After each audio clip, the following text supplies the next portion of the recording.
우리는 왜 키샷을 배우고 있는가? 답은 간단합니다.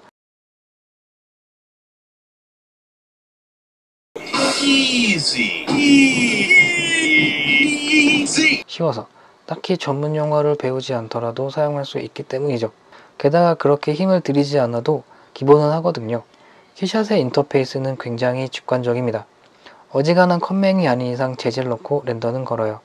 게다가 퀄리티도 있어요. 요즘은 건축 인테리어에서도 V-Ray를 잘 안 씁니다. 루미온이나 트윈모션을 사용하더라고요. 키샷과 다르게 V-Ray는 플러그인 렌더러거든요.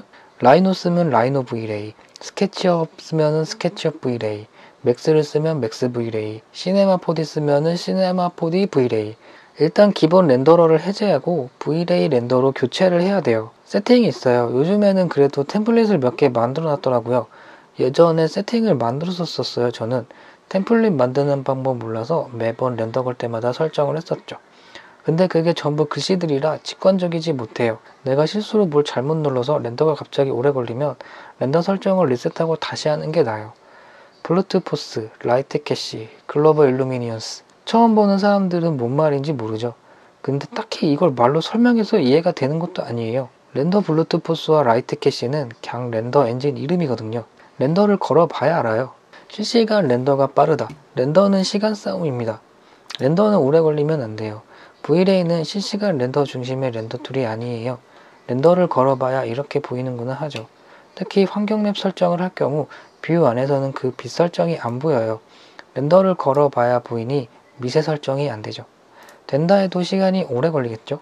물론 현재의 V-Ray도 실시간 렌더 시스템을 갖추고 있습니다만 별도의 창으로 되어 있어 직관적이지 못하며 키샷에 비하면 느립니다. 노이즈가 없어지지는 않아요. 그에 반면 키샷은 실시간 렌더를 가만히 두면 스크린샷을 찍어도 될 정도로 실시간 렌더가 퀄리티가 높습니다. V-Ray의 시대는 갔다고 봐요.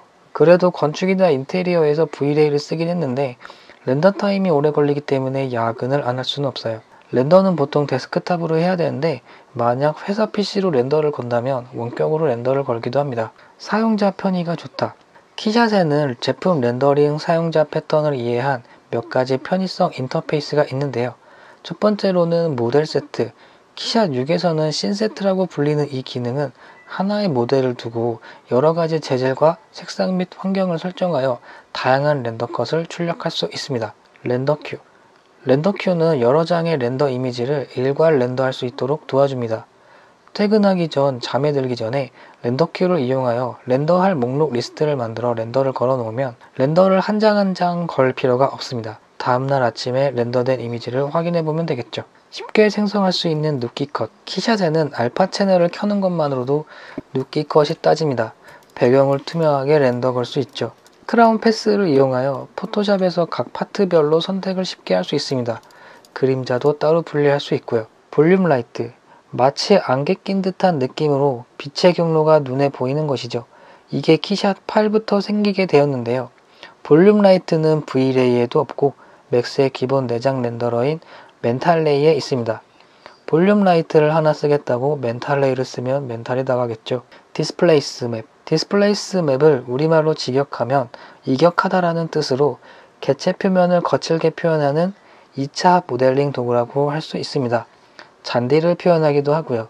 하지만 디스플레이스 맵은 V-Ray에서 존재하지만 잘못 쓰면 낮은 해상도임에도 불구하고 몇십 시간이라는 미친 렌더 타임을 갖고 있어 V-Ray 유저라면 꺼려하는 효과이기도 합니다. 그래서 저 같은 경우 맥스 자체의 디스플레이스를 사용하여 렌더에서 디스플레이스 맵을 리소스에 할당하는 것이 아니라 개체에 직접 디스플레이스를 줘서 뷰포트의 리소스는 다소 무겁더라도 렌더에는 크게 무겁지 않는 방식을 사용합니다. 그 자세한 내용은 꿈돌이의 라이노 3권을 참고해주세요. 키샷 8에서도 마찬가지로 직접 모델을 변형시키고 렌더에서는 리소스를 사용하지 않는 방식을 사용합니다. 사람들은 그런 생각을 많이 합니다. 내가 꼭 그렇게까지 알아야 해? 예전에 뭐 학교 교수님 중에 V-Ray로 렌더하면 학점 A를 주고 키샷으로 렌더하면 B 주는 교수님이 있었어요. 그 교수님 이해는 가요. 왜냐면 V-Ray로 렌더하는 게 더 힘들고 고생한 거니까. 렌더링에 대해 좀 더 신경 쓴 거니까. 근데 그걸 학점으로 연결하면 안 된다는 생각이 들어요. 키샷은 단순히 도구에 불과해요. V-Ray로 렌더 건다고 우리가 가오가 잡히거나 하지는 않는다고. 제품 디자인의 최종 결과물은 렌더링이 아니라 실물이거든요. 하지만 이건 하나 알아두세요. 예전에는 지도를 펴고 자동차 운전을 했지만 그건 옛날 얘기고, 요즘엔 스마트폰에 내비 잘 되어 있고 자동차 순정 내비도 잘 나오잖아요. 그냥 도착지만 설정해주면 따라가기만 하면 도착지가 나오거든요.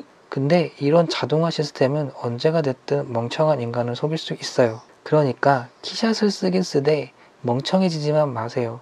모 학교 교수님은 그걸 얘기하고 있는 거예요. 내비를 찍고 도착지를 가되 내가 대충 어떤 길을 가고 있는지, 빠른 길로 가고 있는지는 알고 가라는 거예요. 내비가 가라는 대로만 가지 말고 판단을 하라는 얘기입니다. 키샷의 단점, 극한의 퀄리티인가? 저 같은 경우 렌더링이 디자인의 마지막 결과물이 아니거든요. 실물이 마지막 결과물인 경우가 많아서 그래서 렌더 퀄리티가 조금 떨어져도 상관이 없어요. 근데 렌더링이 마지막 결과물인 사람들이 있어요. 그럼 V-Ray도 좀 생각해보면 좋죠. 또는 시네마 4D라든지. 사실 V-Ray 스킬을 극한으로 올리면 미친 퀄리티가 나오거든요. 근데 키샷은 극한으로 올릴 게 없어요. 근데 그래도 키샷 쓰시는 분들이 많더라고요. 편의성을 무시 못하는 거죠. 실시간 렌더가 PC의 발열이 좀 심해요.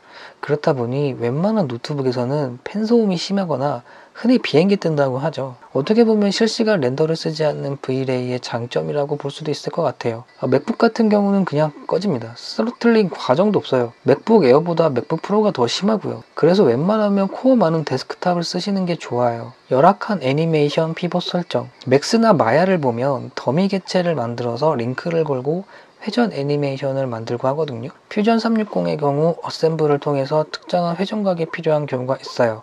근데 키샷은 XY 축으로 회전을 할 수밖에 없습니다. 퓨전 360에서 아무리 어셈블 작업을 해도 키샷과 연동이 되지 않아요. 처음부터 다시 조인트 작업을 해야 돼요. 그래서 키샷에서 로봇 움직임을 애니메이션 할 수는 없어요. 그게 좀 아쉽죠. 저는 개인적으로 퓨전 360의 애니메이션이 실사 렌더링 걸 수 있었으면 좋겠어요. 그럼 좋을 텐데. 언랩이 없습니다. 사실 라벨 기능 좋고 텍스처 매핑도 좋긴 한데 이런 텍스처 매핑은 매핑 타입을 제대로 활용할 수 있어야 합니다. 언랩을 사용한 UV 좌표를 사용할 줄 알아야 한다는 것이죠. 하지만 키샷 내에 객체를 펼치는 언랩 기능은 없습니다. 그렇다 보니 렌더링을 위한 언랩 기능이 없는 모델링 툴을 사용한다면 아예 언랩 기능을 사용할 수 없는 얘기가 되고, 언랩 기능이 있는 윈도우형 라이노 혹은 3D 맥스를 꼭 거쳐야 UV 좌표를 제대로 사용할 수 있다는 점은 단점이 될 것 같습니다.